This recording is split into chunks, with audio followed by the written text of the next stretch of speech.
Hello, everyone. Tonight we will begin with the topic, Bizarre Medieval Punishments That Shocked Europe. A Witch in the Middle Ages. So before you get comfortable, please take a moment to like the video, but only if you genuinely enjoy what I'm doing here, and feel free to let me know in the comments. It's always exciting to see who is joining us from all around the world. Now let's dim the lights and enjoy tonight's journey together. Number 1. Drunkard's Cloak, the Barrel of Shame. Imagine waking up with a dreadful hangover, but instead of lying in bed nursing your headache, you're stuck inside a giant barrel, paraded through the streets like a walking joke. This is the fate of those who found themselves caught in medieval Europe's drunkard's cloak. While today we might laugh off our misadventures with alcohol, in the Middle Ages, getting a bit too tipsy could land you in a public humiliation that left your dignity in shreds. The drunkard's cloak wasn't your typical punishment. It was a strange combination of public shaming and physical discomfort. Picture this. You're so inebriated that you're stumbling around the town, causing a ruckus, whether it's serenading a fountain, falling face first into a pigsty, or wrestling a church bell in your drunken state. In the eyes of the local authorities, you needed a lesson. And that lesson came in the form of a large, wooden barrel. With holes cut for your head and arms, the victim of this punishment was shoved inside, turning them into nothing more than a walking keg of shame. No longer were they a person, but rather a spectacle for the entire town to ridicule. If you were one of the unlucky souls caught in this barrel, your punishment didn't stop there. Oh no. The real show began as you were paraded through the streets. Can you imagine how it would feel to waddle awkwardly through cobbled streets?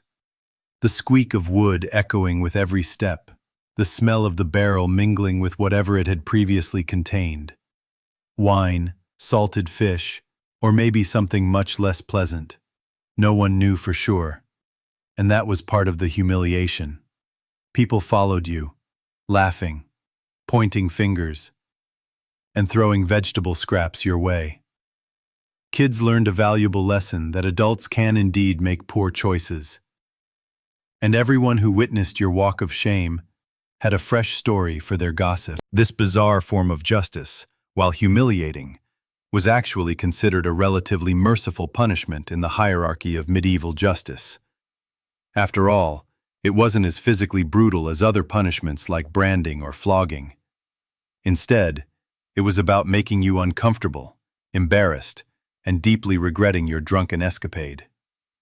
The entire point was for everyone to remember your bad choices, as they'd be talking about it for days to come. And let's be real. While the drunkard's cloak may not have caused lasting physical harm, the emotional toll was severe. With every step you took, you learned a valuable lesson about the weight of public shame, and probably developed a strong aversion to oak barrels. It was a harsh way to teach a lesson, but in medieval Europe, it was considered a necessary evil to keep the peace and remind people of the consequences of poor decisions. Number 2. The Cucking Stool. Water is justice.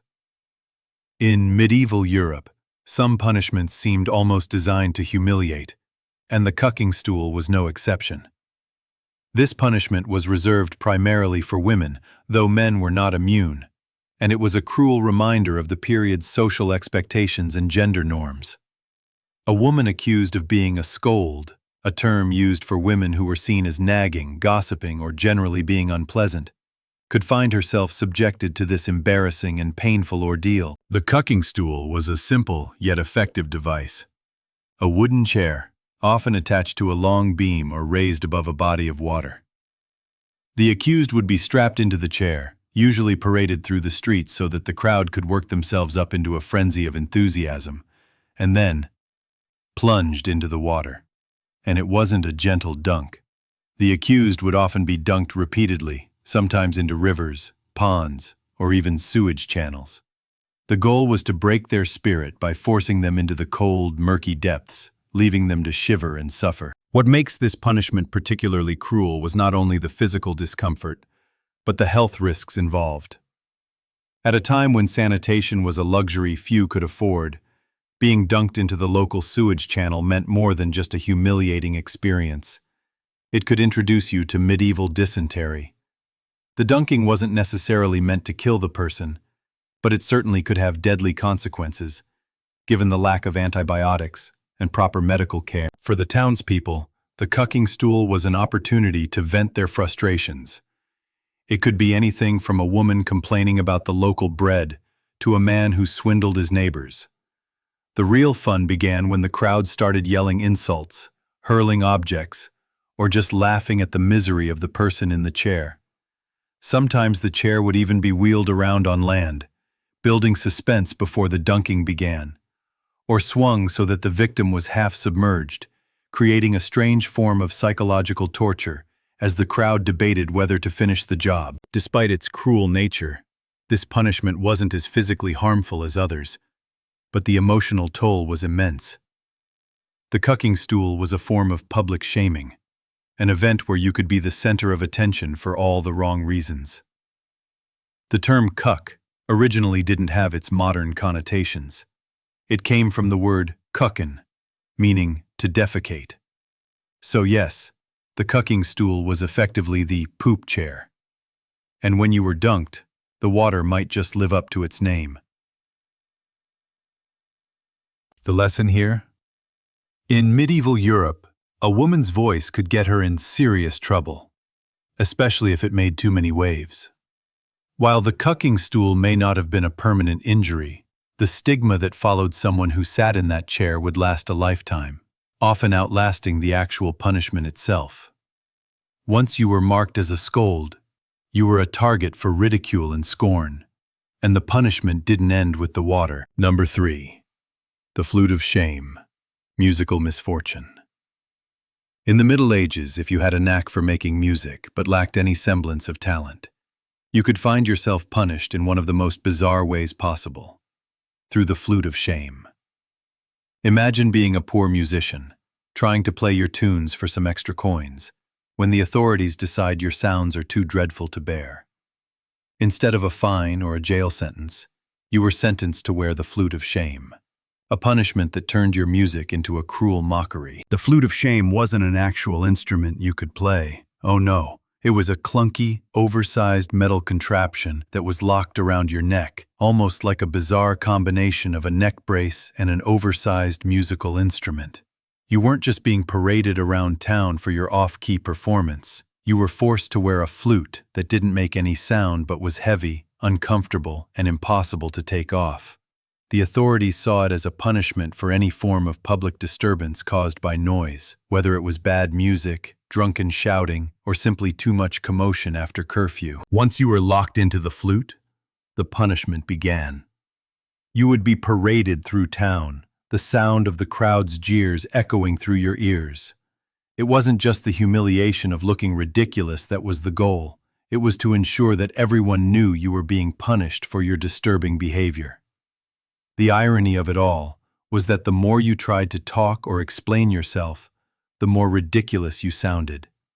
The flute was designed to amplify your voice in a muffled and awkward way, turning any attempt at communication into an unintelligible mess. The goal of the flute of shame was simple.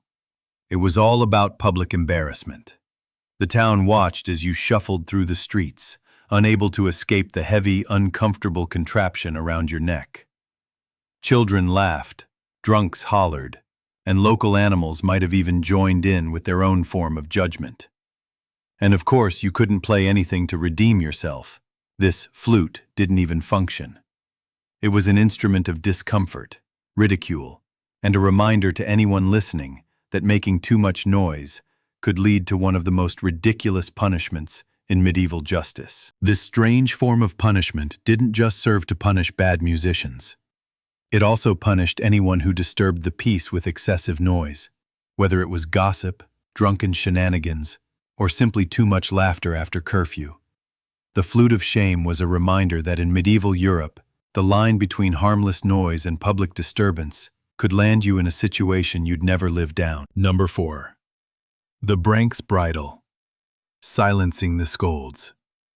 If you thought the cucking stool was harsh for silencing the talkative, the Branks Bridle was an even more extreme method of public punishment in medieval Europe.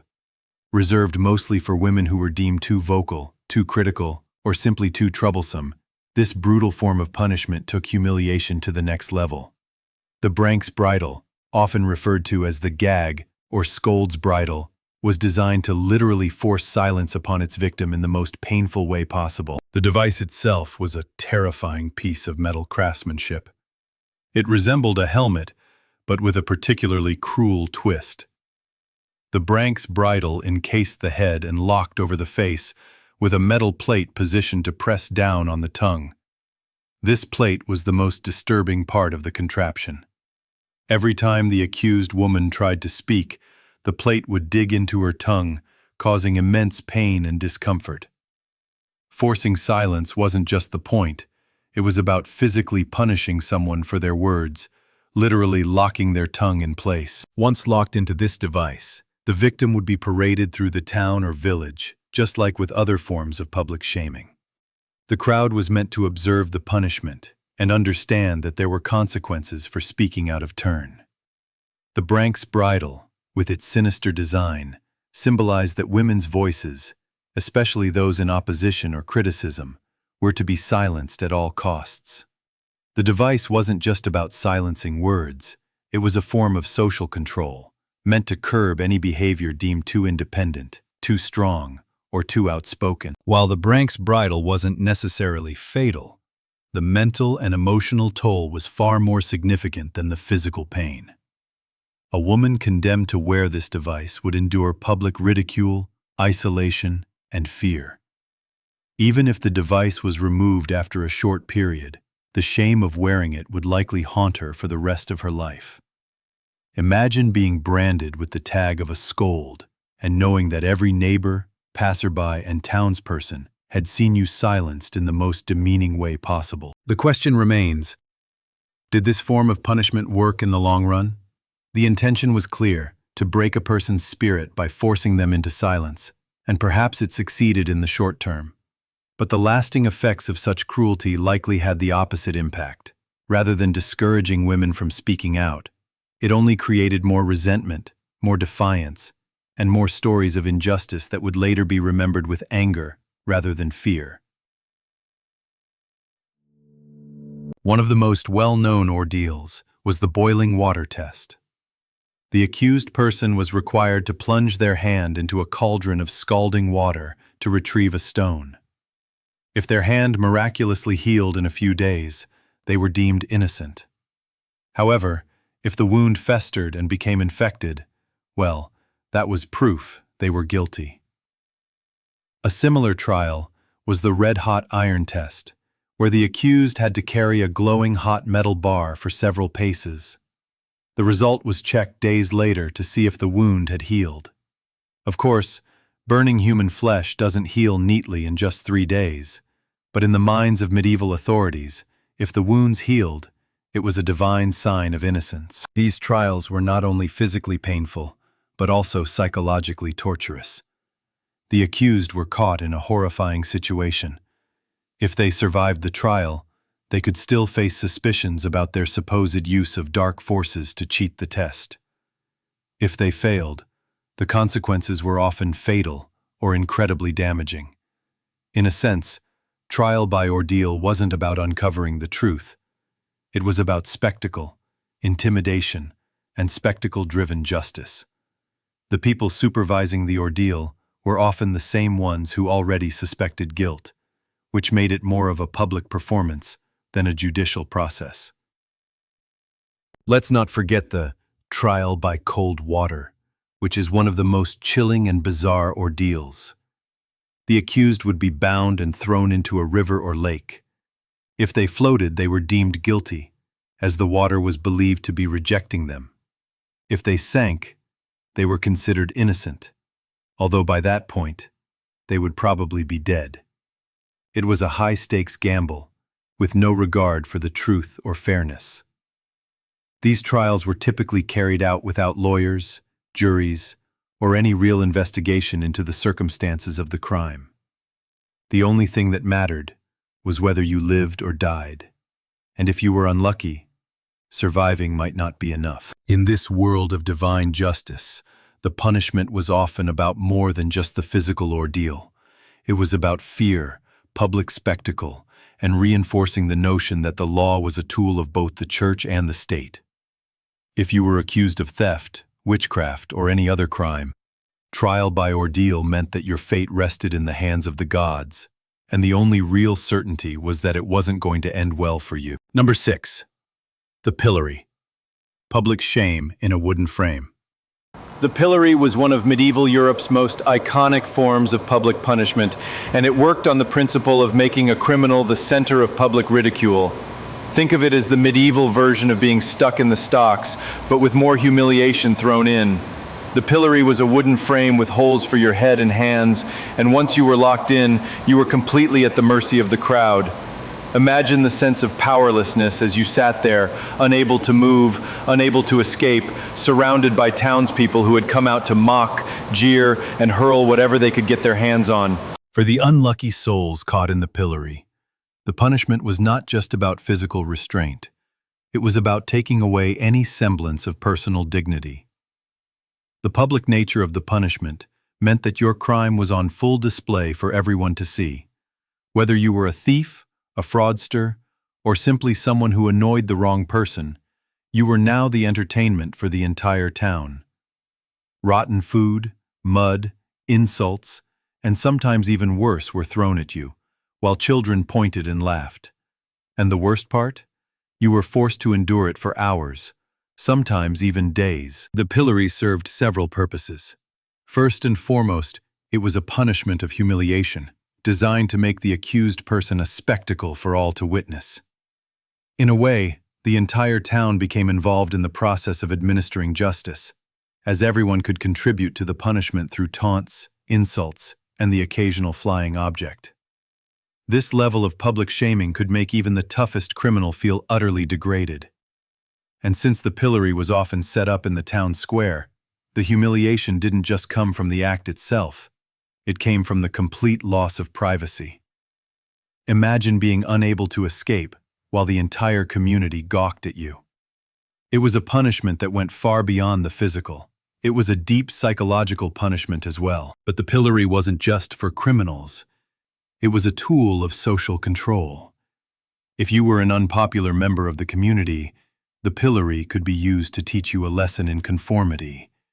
It reinforced the idea that the public had the right to control your reputation, your actions, and your behavior. If you stepped out of line, the punishment would be swift and embarrassing. The humiliation didn't end with your release either. The shame often lingered long after the pillory was taken down, as your reputation would follow you for the rest of your life.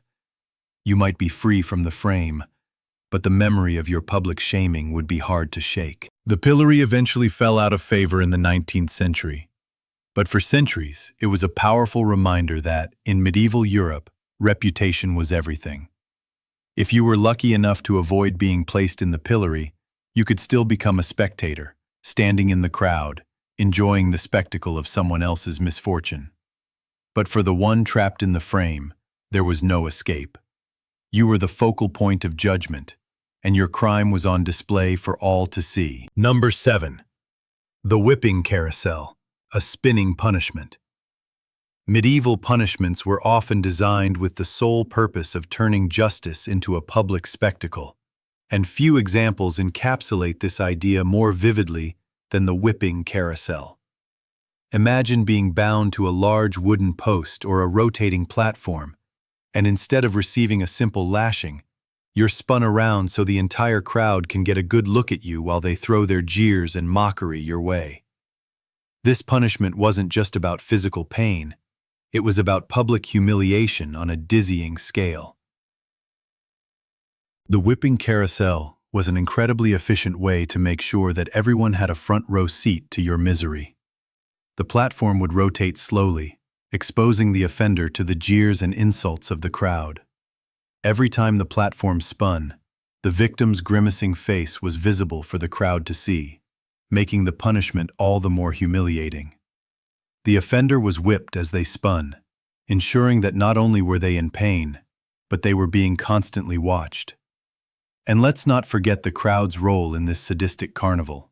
People were encouraged to cheer, boo, and sometimes throw objects at the person as they rotated through the square. This form of punishment wasn't reserved for just any crime.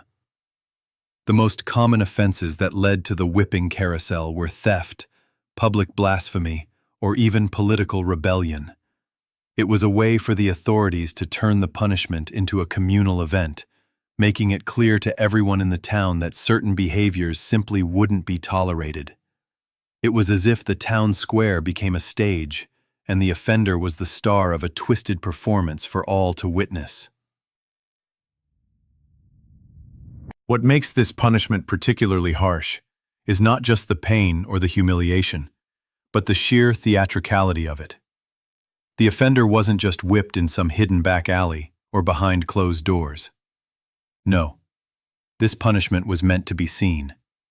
The carousel spun the victim around in front of the entire town, forcing them to experience the full weight of public judgment. For those sentenced to this form of punishment, the memory would linger long after the event was over, like a scar that couldn't be erased. You might have been whipped, but the psychological impact of being the town's entertainment would stay with you for a lifetime. The whipping carousel was a perfect example of how medieval justice wasn't just about retribution. It was about spectacle. The pain was important, but the public shaming was the real focus. The cruelty of the punishment was not only in the physical act, but in the act of exposing someone to the full ridicule of society. In the Middle Ages, justice wasn't a private matter. It was a community affair, and the more people who could watch your suffering, the more effective the punishment was considered. Number 8. The wooden donkey, a medieval torture device. When you think of medieval torture devices, the image of sharp implements, racks, and chains often comes to mind. But the wooden donkey was a punishment that combined both physical torment and public humiliation in a rather unique way. Imagine being forced to sit on a wooden seat, but instead of comfort, you feel sharp pressure digging into a sensitive part of your body. The wooden donkey wasn't just uncomfortable, it was intentionally designed to make you suffer, while the entire town looked on. The device was a long, narrow wooden beam with a sharp, angled top. Offenders were forced to sit astride it, their legs hanging off either side. The beam's sharp point made it physically painful to sit, and the victim's legs were often weighted down with stones or iron, increasing the pressure on an already excruciating seat. But the physical pain was only part of the punishment. The real cruelty lay in the fact that the wooden donkey was often placed in a public space, usually in the middle of a busy square, where the offender was forced to endure the ridicule of the local community. This punishment was reserved for people who had committed moral or social offenses rather than serious crimes.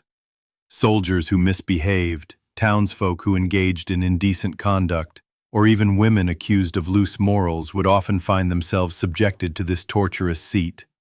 The purpose wasn't just to cause pain, it was to turn the victim into a spectacle for the whole town to witness. People would gather around, pointing, laughing, and occasionally throwing insults or objects at the person sitting on the wooden donkey. The public nature of the punishment made it particularly degrading. Being forced to suffer in front of the entire town not only added to the pain, but ensured that the humiliation would stick. Your reputation was on the line, and everyone would remember you as the person who couldn't avoid sitting on a painful wooden beam. This was a punishment designed to shame the offender, to reduce them to nothing more than a laughingstock in the eyes of the community. What made the wooden donkey even more twisted was that it wasn't just a quick punishment. It often lasted for hours or even longer, depending on the severity of the offense. The longer the victim sat on the sharp beam, the greater the psychological and emotional toll. The punishment could leave lasting physical damage, but it was the social consequences, the shame, the humiliation, and the gossip that made the wooden donkey so effective. In a time when reputation and public perception meant everything, the wooden donkey was more than just a painful device. It was a means of stripping away someone's dignity, making them an object of ridicule in the eyes of the entire community. While the physical suffering was undeniable, it was the emotional and social humiliation that would leave the deepest scars. Number 9. The Peña Cool, a deadly sack of animals. Medieval punishments often combined cruelty with bizarre creativity, but few were as disturbingly unique as the Peña Cool. This punishment was reserved for the most severe crimes, and the name itself is enough to make anyone's blood run cold. In this particular ordeal, the convicted criminal was sewn into a large leather sack, along with a rooster, a dog, a snake, and a monkey. Yes, you read that right.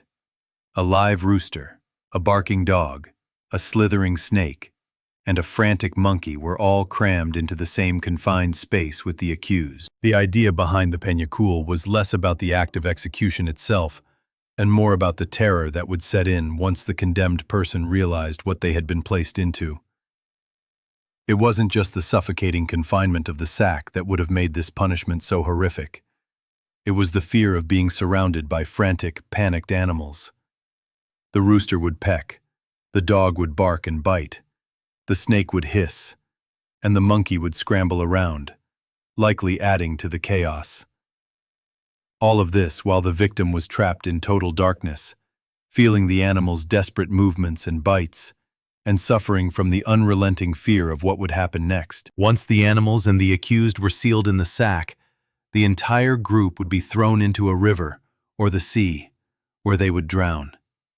For the criminal, it was a slow, agonizing death, sandwiched between terrified creatures and submerged in water. Even if the person somehow survived the initial dunking, the terror and suffocation from both the water and the confined animals would make survival nearly impossible. And this punishment wasn't just about the execution.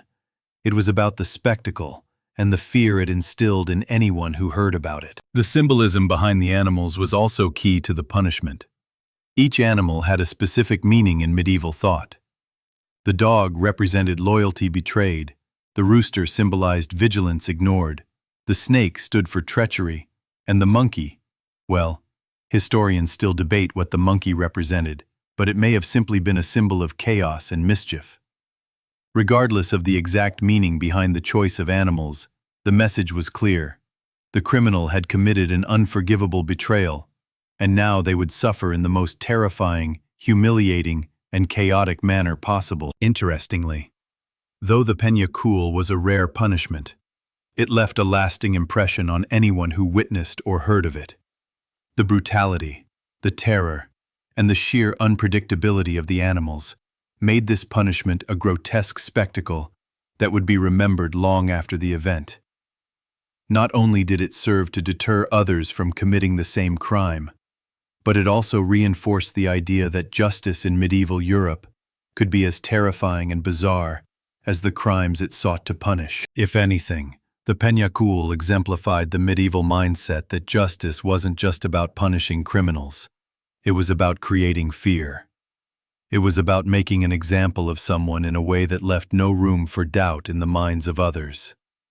The image of a person struggling in a sack, drowning alongside their panicked animal companions, would have been burned into the memories of the townspeople for years to come. And it served as a chilling reminder that in medieval Europe, the consequences of crime were not just legal, they were theatrical, brutal, and unforgiving. Number 10. Breaking Wheel, the grand display of justice. If you thought the punishments of medieval Europe couldn't get any more dramatic, the breaking wheel is here to prove you wrong. This gruesome form of punishment was not just about execution. It was a spectacle, a public display meant to instill fear and awe in the community. Imagine being tied to a giant wheel, your body immobilized, and then left to face the judgment of the crowd. It's a punishment designed not only for pain, but for maximum public humiliation and intimidation. The breaking wheel was a large wooden wheel, often mounted upright or laid flat on the ground. The condemned person was tied to the wheel and, depending on the nature of their crime, could be subjected to various forms of brutality. In some cases, the victim would simply be displayed on the wheel, left to die slowly of exposure, starvation, or the elements. In other, more extreme instances, the person's limbs would be broken, rendering them immobile before they were displayed to the public. The idea was to make an example of the offender in the most public, inescapable way possible. But the breaking wheel wasn't just about physical pain. It was about the show. People could gather around the wheel and watch the punishment unfold, making it a communal event that served as a reminder of the consequences of serious crimes. Whether it was theft, rebellion, or other major offenses, the breaking wheel made sure that the punishment was something everyone would witness and remember. And let's be clear, the punishment was designed to make an impact. The public nature of the execution ensured that no one would soon forget the crime and the penalty it carried. What made the breaking wheel even more disturbing was that the victim wasn't just left to die in silence. In some cases, the authorities would even spin the wheel, parading the victim around to different parts of town so that as many people as possible could witness their suffering. It wasn't enough for the criminal to simply die. They had to be made a spectacle, their body broken in front of a crowd that could witness their agony, and in some cases, add their own ridicule. In a sense, the breaking wheel was not just about punishing the criminal, it was about maintaining control. It sent a powerful message to the community: break the law, and you too could end up on display for all to see. Your body shattered and your dignity destroyed. The breaking wheel was as much about reinforcing the power of the ruling class as it was about punishing the offender. It wasn't just about justice, it was about spectacle, fear, and control. In the end, the breaking wheel faded out of use, replaced by more humane forms of punishment as laws and attitudes evolved. But for centuries, it was a cornerstone of medieval justice, a tool that combined physical torment, public humiliation, and theatricality into a single, horrifying punishment. If you ever wondered how medieval societies kept their populations in check, the breaking wheel was one of the answers, not just by instilling fear, but by turning justice into an unforgettably brutal performance.